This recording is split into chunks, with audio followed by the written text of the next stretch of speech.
So good afternoon all. Good afternoon. I can't even say my words this morning. And it's not even this morning, it's this afternoon. There we go. It's a good start. So good afternoon all, pnawn da pawb. I've met several of you in the past, but I'm Rhian Rogers. So I'm the commercial lead for capability and leadership within Welsh Government's Commercial and Procurement Directorate. We're really lucky to be able to bring a three-part series that's been led by Commerce Decisions. So we've worked closely with Commerce Decisions over a number of years, and they've kindly run a three-part series aimed to support us in the Welsh public sector improve our commercial outcomes through our procurement process.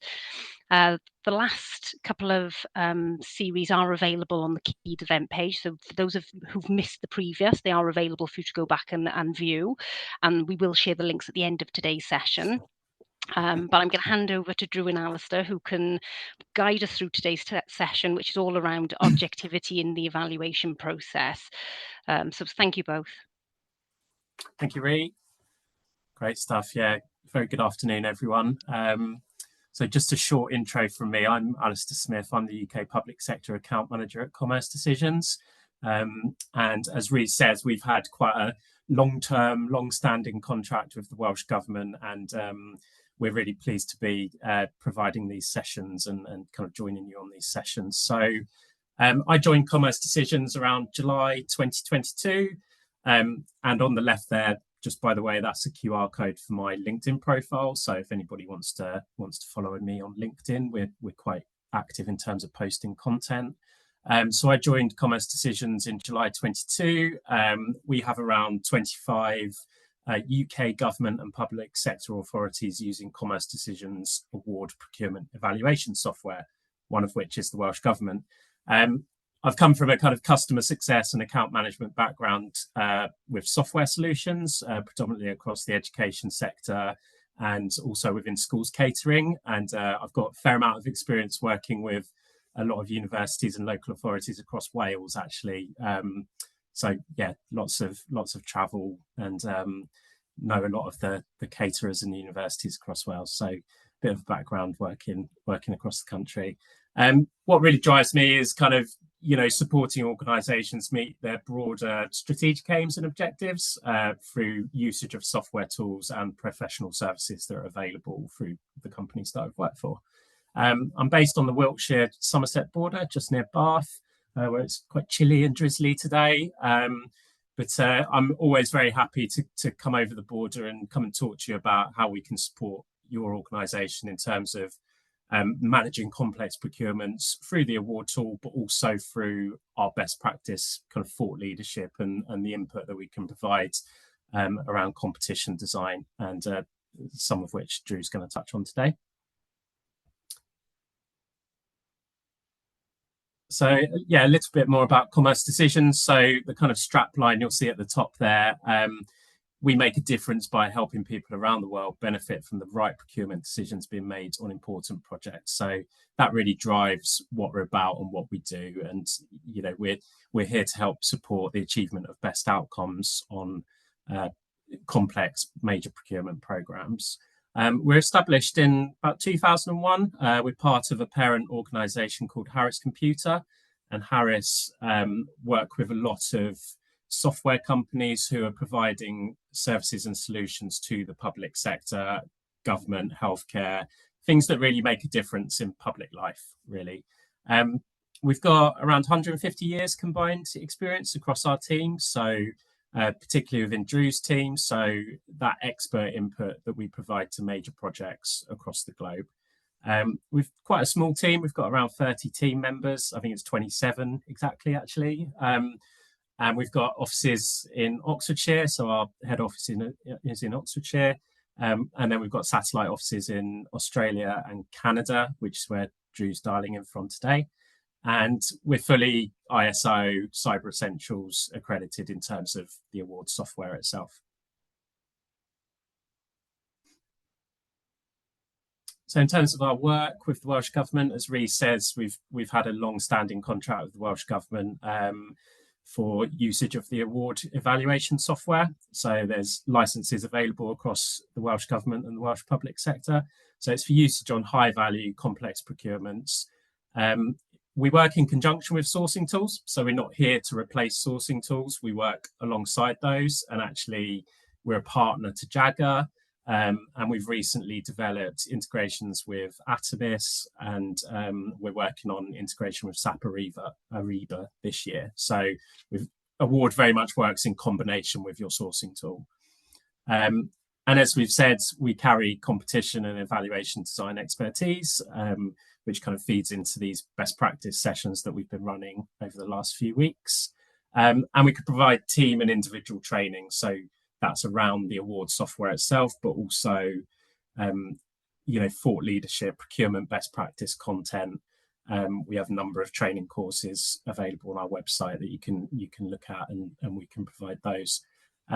Some of the projects we've worked with across Wales, so the Velindre Cancer Centre, the Cardiff Capital Region Metro, quite recently actually Adra Housing in North Wales. They were running a major kind of construction materials framework project, and we did a really quick turnaround in terms of supporting them to build that project in award, and they had a great experience with the tool. So that was one we were really happy with. And Aberystwyth University as well, that was the People's Collection project. And we've got a number of case studies on the website as well, on the Commerce Decisions website, around how we've supported these projects and the value that we've added to those. So that's just an intro from me, and in terms of who we are and what we do and why we do it. Yeah, thanks, Ali. Hi, everyone. My name is Drew Schlosser. You might tell by my accent that I'm Canadian. I'm joining you today from my home office. I've got an outside office, and so if you hear some birds chirping in the background, it is a lovely spring day here in Ottawa. The sun is shining and the weather is fine. So I'm really pleased to be here with you today. By way of background, I come from a bit of a strange mixed bag of background. I'm a mathematician, computer scientist. I have a degree in guided weapon system design and military strategic studies. I was an officer in the Canadian Navy for the first half of my career. I like to think I'm in the second half. Maybe that's ambitious. And since leaving the Canadian Navy in 2019, I've joined Commerce Decisions. And I was actually previously a client of Commerce Decisions. We had hired them to help us deliver one of the most complex procurements Canada has ever undertaken, our fleet renewal program. And since then, I've joined Commerce Decisions and helped design evaluations for projects just like yours. And we have developed a series of training courses because what we felt was there is a real need for people to upskill. And certainly going into COVID, we shifted to online delivery, and we found that really successful. So we've trained hundreds of procurement professionals just like you around the globe, Canada, the UK, New Zealand, Australia. We've had clients in Germany and Peru. So really trying to take those best practices from throughout the world and share those around.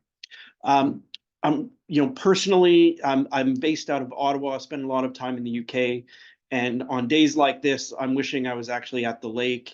I'm a flat water canoeer, and the river is opened up, so I'll be paddling next week, and cross country skiing in another 6 months when we get snow again.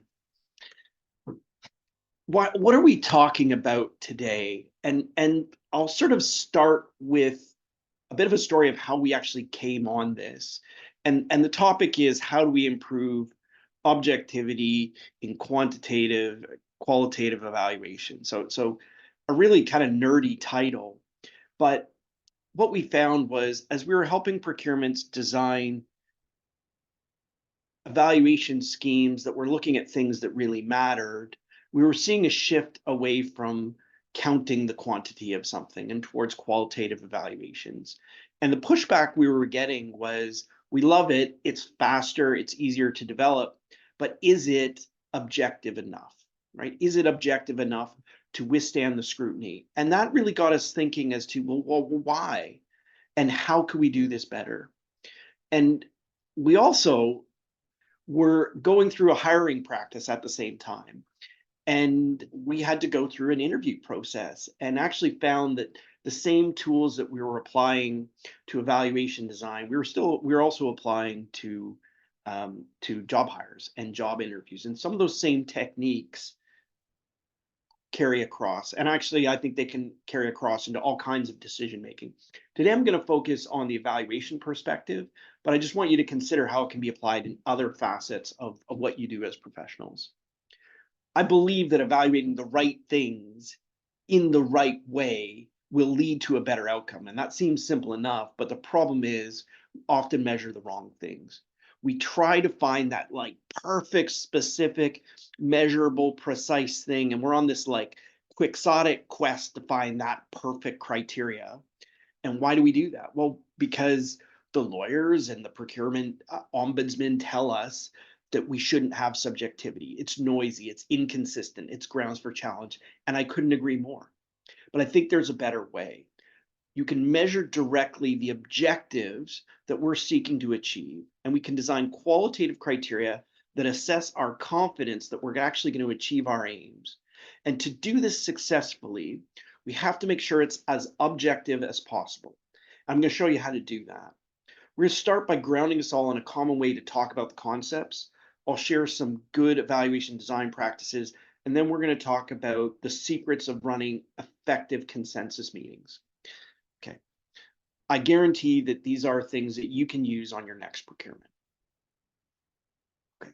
So the first concept, we've covered this in our first session, is why do we evaluate? And you all know this, right? There's very straightforward. We want a clear basis of selection, a clear winner. We want it to be repeatable and defensible. By repeatable, it means that a similar group of procurement evaluators would arrive at the same score for those bidders if they were to evaluate it again and again and again. It does two things that we often don't recognize. The evaluation is also a communication tool by which we tell the bidders what's important to us and to what degree it is. And this really helps them shape what it is they offer to us. And generating the evaluation scheme is a mechanism by which we figure out what's important to us and to what degree. And it's really critical that we get that part right.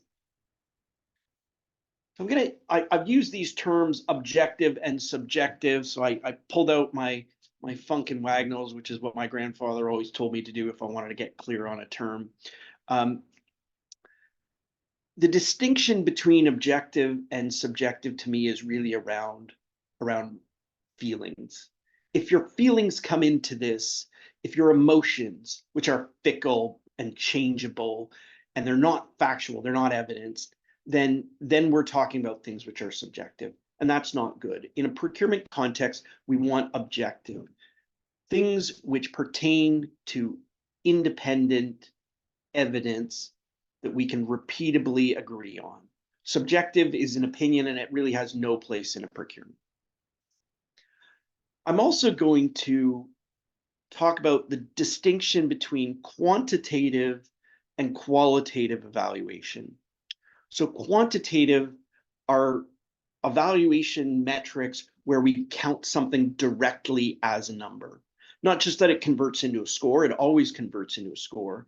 So these are things like money or cost or performance attributes, like how fast something can go, the cargo capacity of a car, or the power consumption of a generator, or how many people they have on staff. These are something that you can count specifically, usually a tangible object.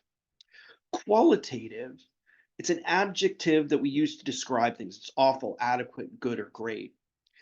It's a scoring mechanism whereby we assess the quality of something. These might be things like our confidence that something can be delivered, the degree of risk that we assess to be present in a bid, user experience or comfort. It's often things which are promises of future behavior are fundamentally qualitative, although we sometimes try to develop quantitative measures for that. Or something which is frankly intangible, like user experience or comfort. not one is better or worse than the other, and they both have homes in procurement. I find that many procurements, as I said, require confidence and promises of future behavior. And in my experience, qualitative criteria are more effective at measuring that directly. The challenge is they may not be objective unless we do things right. Okay. So we like quantitative. Quantitative is probably our natural starting point because it is almost always objective. I mean, sometimes we do have to apply judgment to determine whether something is admissible or not, or if there's any interpretation of the evidence. So qualitative isn't always subjective, right? And subjective is bad. It can be, right? You can say, how do you feel about this bid? And that can be qualitative, and that's a terrible question. But what we can do, though, is design qualitative criteria in ways to make it objective. So there's an example there, but I'm going to show you a bit more how to do that. We want to avoid subjectivity by creating a scoring rubric that gives clear guidance as to what evidence the bidder needs to provide and how we're going to assess it, the qualities of what we're looking at that are good. And secondly, we want to have that evaluated by a team of experts who can apply appropriate judgment. So I've used these two terms of judgments versus opinion. So judgment, if you think like a judge, right? A judge makes decisions in a court of law. They're appropriately knowledgeable, they're experienced, and they operate within a framework, right? They have to make interpretations of the law within a legal framework. And they have to justify it. They have to write, a court ruling that has to look at the evidence, apply a judgment, and link those two with the law. And I think evaluation is the same thing. We want to apply judgment, linking the evidence provided within a framework of how it relates to the criteria. So we've got, Ms. Opinion on the right and Madam Judgment on the left. So you can see an evaluation that says, I don't like this bid. I don't like that new rap music or blue cheese. Frankly, I don't like very many. That's clearly an opinion. I don't like this bid has no place in an evaluation. We shouldn't design criteria like that. We certainly shouldn't be scoring them like that. But certainly a judgment application like the one we see on the left, based on the evidence we've provided, the objective evaluation framework, this proposal provides the bidding authority good confidence. And then we can translate good confidence to a score based on a rubric that we tell the bidders and the evaluators in advance. Okay. So what's the problem? Well, we've talked objective is good, subjective is bad. Qualitative evaluation allows us to assess our confidence that the objectives will be met. And it's more likely to align with what we're trying to accomplish, particularly when there are promises of future behavior. I'm going to talk about how to measure what really matters in a way to improve that.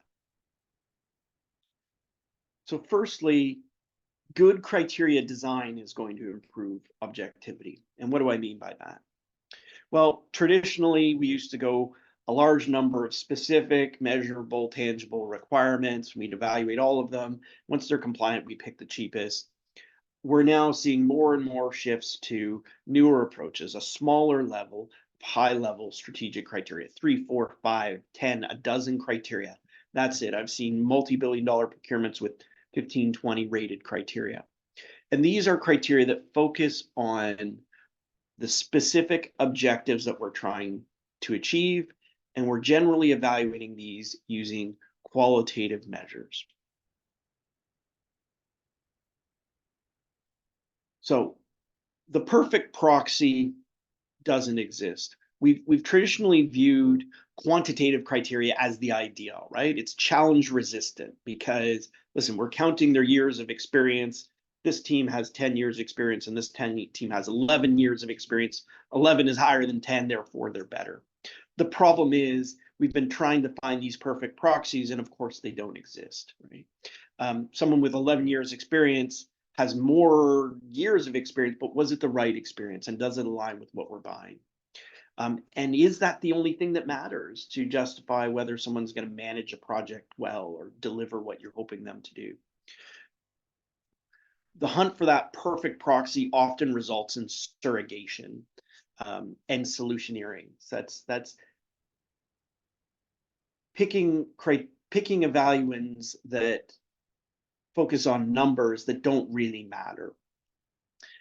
Solutioneering is telling them how we want them to deliver it. Well, actually, I want, counting the number of engineers on a project means more engineers.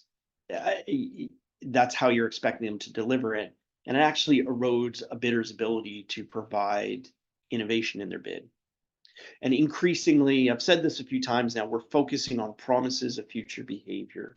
And so we need to evaluate those in different ways, focusing on our outcomes. So we want to design criteria that focus on the outcome we're trying to achieve. And we need to start thinking big and work our way down. If we're thinking about a solution particularly we have in mind, we have to check ourselves. So the story we always tell is of this procurement for site services that called us in because they had a rat problem. They had a rodent problem. And they wanted suppliers who could deal with the rat problem, and they had a criteria that measured how many rat traps that could be deployed in a 12-month period. And one of the bidders scored 0 on it because their solution, which didn't win, used owls instead of rat traps. And so they didn't focus on the outcome, which is ridding the site of rats. They focus on the delivery method. So if you're evaluating how someone's going to deliver it, you're probably evaluating the wrong thing. So we want to focus on the outcome. We also want to focus our evaluation concepts on things which are vital to the success of the program and rare in the bidders. So there we go. So I use my little laser pointer. So we see things here at the sort of the boomerang around the left where we really need to question why we're even evaluating it. Things which are neutral or everyone can do, delivering a monthly progress report. It's probably not vital to the success of what you're doing. And I suspect all the bidders you're looking at can probably do that. So do you need to evaluate that? Probably not. You can probably just define it in the contract and then just manage the risk. There are other things that you may need to check for compliance, but you don't necessarily want to use your precious rated criteria for. So we always think of these things up here in the top right where they are rare and they're vital. They're difficult for the market to deliver and they're vital. And if we focus our criteria on that, we're more likely to achieve the objectives we're after. One of the problems with evaluation is that we inject noise. And so the recently late Danny Kahneman with Sibony and Sunstein put out a book probably about 3 years ago now, called Noise. It's a great read, and I recommend that you pick up a copy at your local library or bookshop. And they define noise as getting a different answer to the same question. So if you think about the temperature, we're all in different places today, so maybe the experiment doesn't work. But if I tried to get everyone to say, what is the temperature in degrees Celsius where you are? And if we were all in the same room, we'd probably not arrive at the same answer. And even if you walked out of the room and you went in the next day and it was the same temperature, you may not even arrive at the same answer. It's 12 degrees today, and you come in the next day, it's 13, maybe, even if it is the same temperature. Or you can say the same number and it's a different temperature. You wouldn't necessarily arrive at the same answer between evaluators or even within yourself to the same question, and that's noise. We would ask, is it cold, cool, warm, or hot?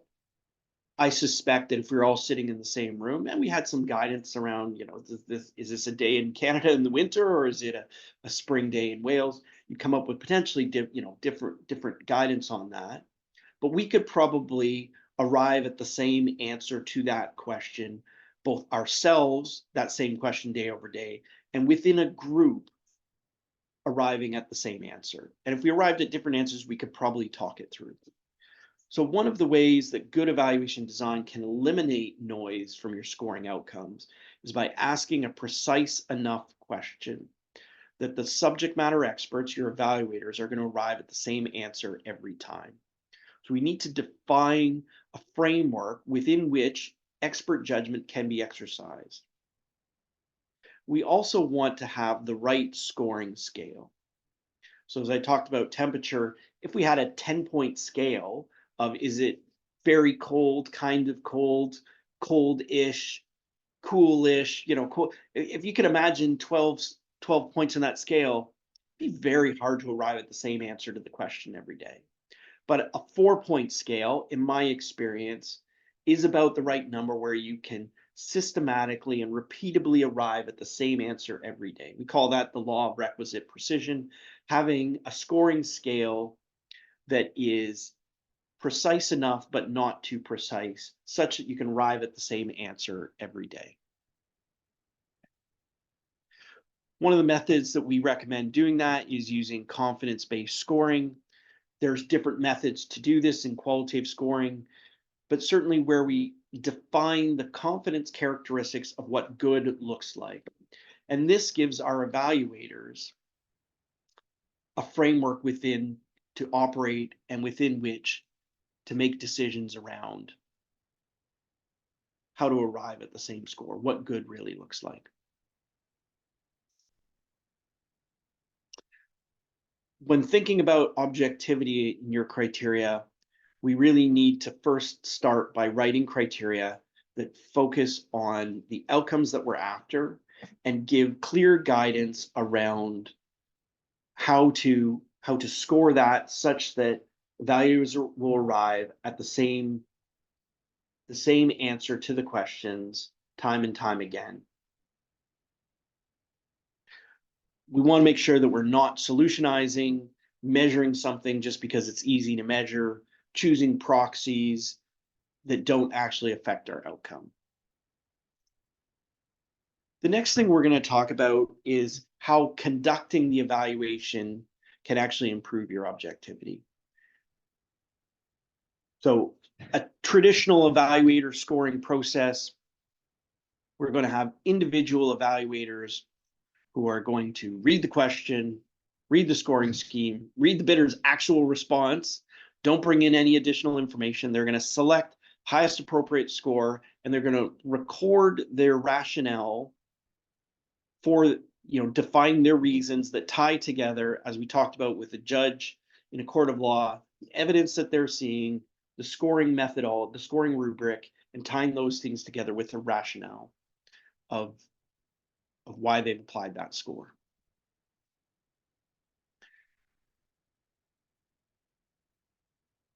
We use moderation to arrive at a singular score that's applied for the authority. And this is the one basis and the only basis upon which the winning tender is chosen. We want to record the score and the rationale for that. And we also want to record the process by which that final score was arrived at. There are a number of different moderation techniques, and I've seen these used. Most organizations have one that they default to, but I'll talk about the one that I believe to be the most likely to reduce noise and to improve objectivity. And that's the unanimous jury. So some moderation techniques are averaging individual evaluator score, and then we just take the average of their score. The problem with that methodology is if you average the scores out, how do you then define rationale for an average score? Well, I gave them a 0 and Ali gave them a 100, so I guess they're 50. How do we define that? Or we may even have things that fall off the scoring rubric. There's variance of that, so averaging within variance, so you kick out the highest and the lowest score. You allow an average as long as all bidders are within a certain range of each other. The figure skating, kick out the highest and lowest. There's a chairperson approach, where the chairperson listens to the arguments of the individual evaluators, strokes their chin, and then decides upon the score, and they're singularly accountable for that. There are voting methods I've seen, so majority rules or the Speaker of the House, tiebreaker methods where everyone votes on it, and the most votes is the score that we go with. Binding arbitration if you really have a breakdown, but the unanimous jury or the picking the Pope method, where no one leaves until everyone agrees on what the evaluation score is going to be. And in my experience, it feels like it can take longer for that method, but it is the most effective because it forces discussion and consensus building. So here are some techniques on how to run that effectively. Firstly, you really need to plan for that activity. Ensure that everyone's available, publish the rules of engagement, tell them what they're going to do in advance. Consider, if you're a consensus manager, you're going to have different types of people. Some people are introverts, some people are extroverts.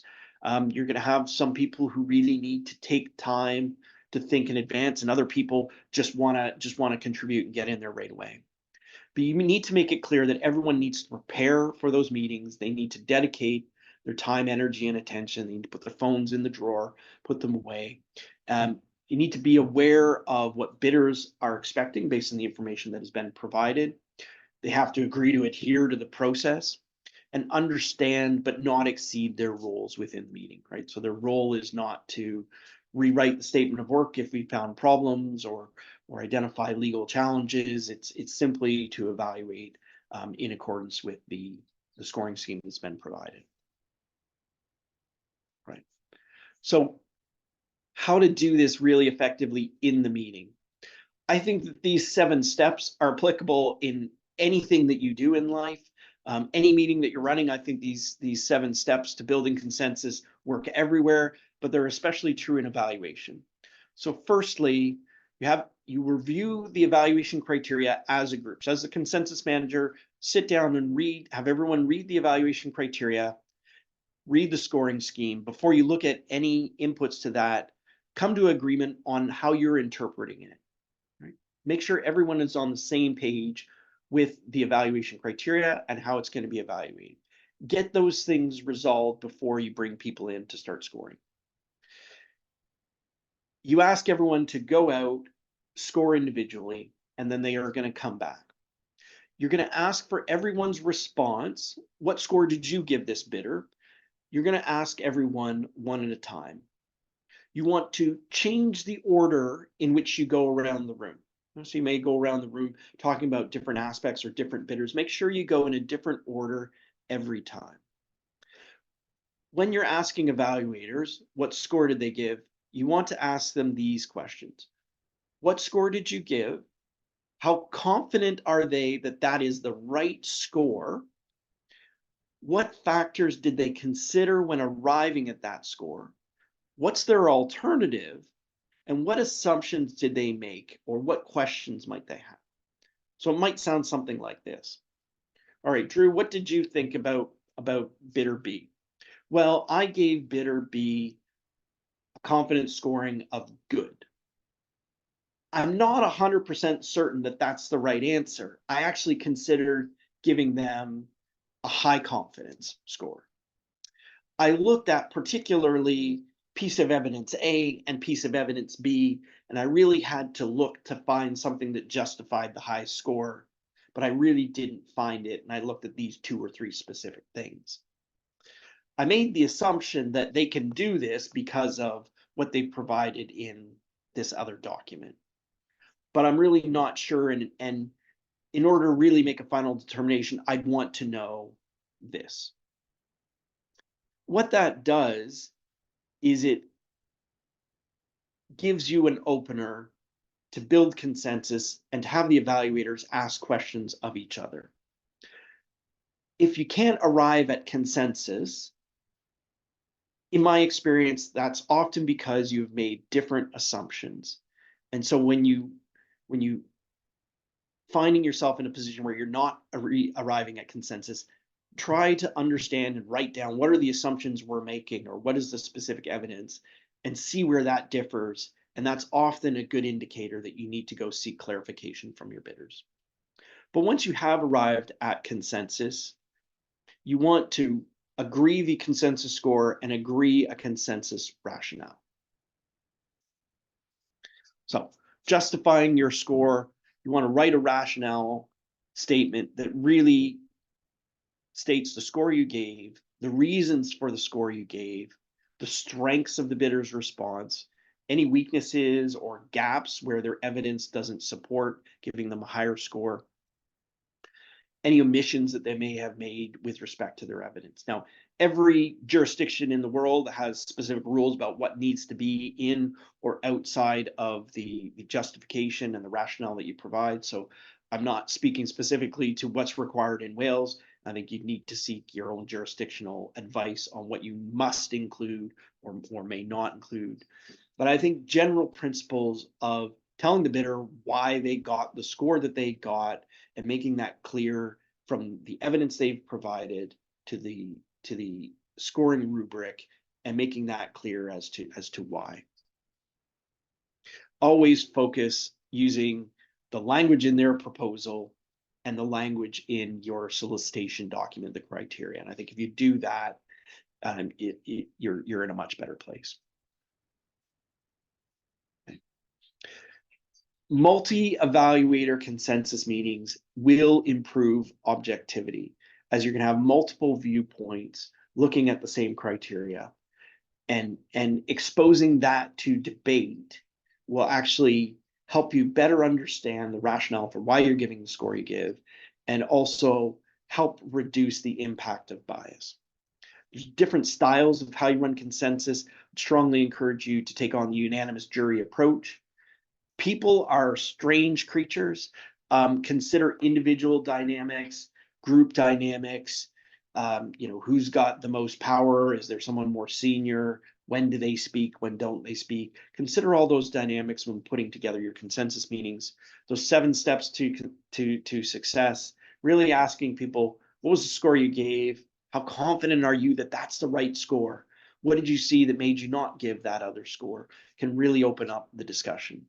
Justify your score with well-crafted rationale. Okay. We're gonna go to questions and answers in just a moment. So I'll give you a moment just to start thinking about any questions you might have. But really, to improve objectivity in your evaluation, you really want to spend time in the problem space to understand what are your risks, what are your objectives. You want to pick killer criteria that really add differentiated value.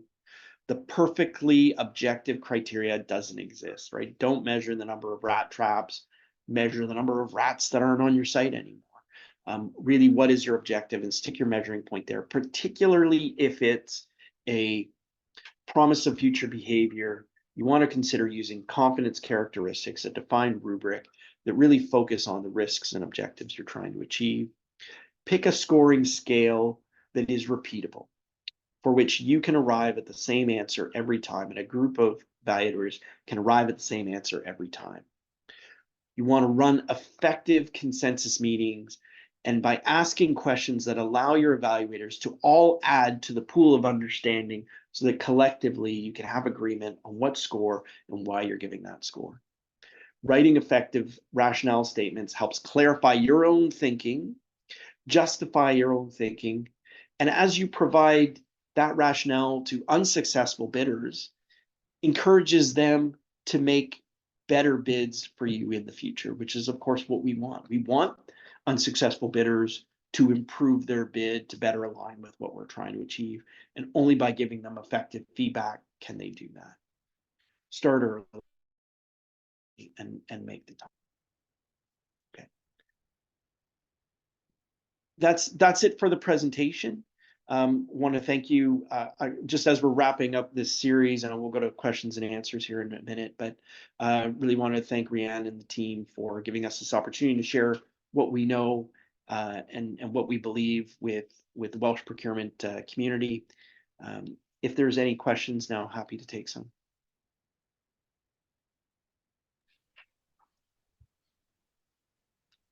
Thanks, Drew. We'll hang fire for a bit because I can't see any questions that have come through just yet. I suppose maybe we can I can probably kick off. What's been your experiences of evaluations, good and bad? My experiences of evaluation. So when it goes off the rails, it's usually because you have evaluators coming in and saying, That's not the question. They don't like the question that was asked, right? So like, I wouldn't have asked that. I would have asked it like this. Why did we ask this question? This was dumb. I don't know who wrote this. They're an idiot, right? And I was usually the guy who wrote it. And I'm like, oh, no. Sometimes they're right? Sometimes it was a bad, like, sometimes there are bad questions. Sometimes we get it wrong. I like think I don't get it wrong too much, but I've gone into evaluations where the criteria are like, these were bad criteria. You've inherited it, or lazy, or you ran out of time. You just pushed out what you could. And so it goes really, really off the rails when evaluators start to want to evaluate the question that should have been asked. And that it really goes pear-shaped, because everybody knows that if you evaluate what's on the paper, which you have to do, right? You have to put the, no, you're right. We asked the wrong question. This bidder, which isn't really a good bid, is actually going to score high because it aligns with what we asked for. And you kind of have to hold your nose and go with it, and commit to doing better next time. When it goes right is when you actually have evaluation criteria they really believe in, and the evaluators believe in it, and they're doing the right, they're looking at the evidence, and they're like policing each other in those consensus meetings. Like, when the consensus manager kind of just sets the framework and asks those posing, those probing questions of, well, how confident are you that that's the right answer to give them? And they say, well, I wasn't really. And then there's this like an open conversation, and it's not adverse. That's magic. You just sort of sit back and smile because you're going to get to the right thing that way. Yeah.